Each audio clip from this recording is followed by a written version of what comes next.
एका रात्रीचा मुसळधार पाऊस, काही तासांचा महापूर आणि अनेक वर्षांची स्वप्ने क्षणात उद्ध्वस्त झाली। नमस्कार, मी प्रकाश शेवाळे। आपण पाहत आहात बागलाण न्यूज नेटवर्क आणि आता पाहूया हा स्पेशल रिपोर्ट। ही फक्त एका पुलाची किंवा एका रस्त्याची गोष्ट नाही, ही त्या शेतकऱ्यांच्या आयुष्याची कहाणी आहे ज्यांचा प्रत्येक दिवस या रस्त्यावरून सुरू व्हायचा।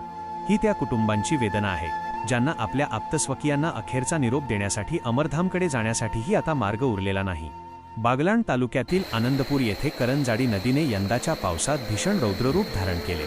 जाखोड धरण ओव्हरफ्लो झाल्यानंतर नदीला आलेल्या प्रचंड पुरामुळे अमरधामकडे आणि भामरे वस्ती तसेच परिसरातील शेतशिवाराकडे जाणारा महत्त्वाचा रस्ता अक्षरशः उद्ध्वस्त झाला।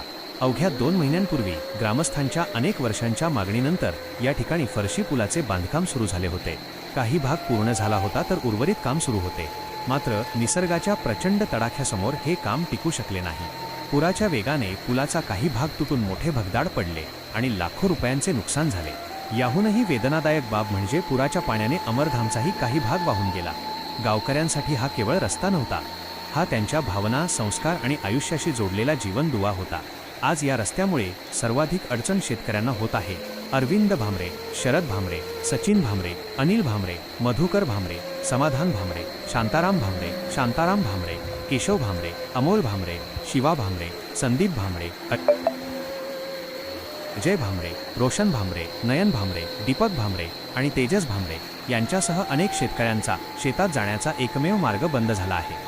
खत टाकणे, औषध फवारणी करणे, मशागत करणे, जनावरांसाठी चारा आणणे, ही सर्व कामे थांबली आहेत। वेळेवर शेतीची कामे झाली नाहीत तर उभ्या पिकांचे मोठे नुकसान होण्याची शक्यता आहे। याचबरोबर विद्यार्थ्यांना शाळेत जाण्यास अडचणी येत आहेत। महिला आणि ज्येष्ठ नागरिकांना मोठा वळसा घालावा लागत आहे। एखादा रुग्ण गंभीर अवस्थेत असेल तर त्याला रुग्णालयात पोहोचवणेही मोठे आव्हान बनले आहे। ग्रामस्थांचा प्रश्न आता एकच आहे, पूल कधी उभा राहणार, रस्ता कधी सुरू होणार आणि प्रशासन आमच्या मदतीला कधी धावून येणार। ग्रामस्थांनी सार्वजनिक बांधकाम विभाग, जिल्हा प्रशासन आणि लोकप्रतिनिधींनी तातडीने या ठिकाणी पाहणी करून फरशी पुलाचे काम युद्धपातळीवर पूर्ण करावे, पर्यायी रस्ता उपलब्ध करून द्यावा आणि नुकसानग्रस्त शेतकऱ्यांना आर्थिक मदत द्यावी अशी मागणी केली आहे।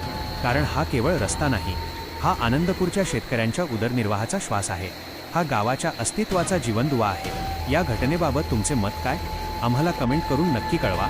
अशा महत्त्वाच्या आणि विश्वासार्ह बातम्यांसाठी हा व्हिडिओ लाईक करा, आपल्या मित्र नातेवाईकांपर्यंत शेअर करा आणि बागलाण न्यूज नेटवर्क चॅनलला आजच सबस्क्राईब करा। तसेच आमच्या सर्व सोशल मीडिया प्लॅटफॉर्मला फॉलो करा आणि बेल आयकॉन दाबायला विसरू नका। कॅमेरामनसह मी प्रकाश शेवाळे, बागलाण न्यूज नेटवर्क, आनंदपूर।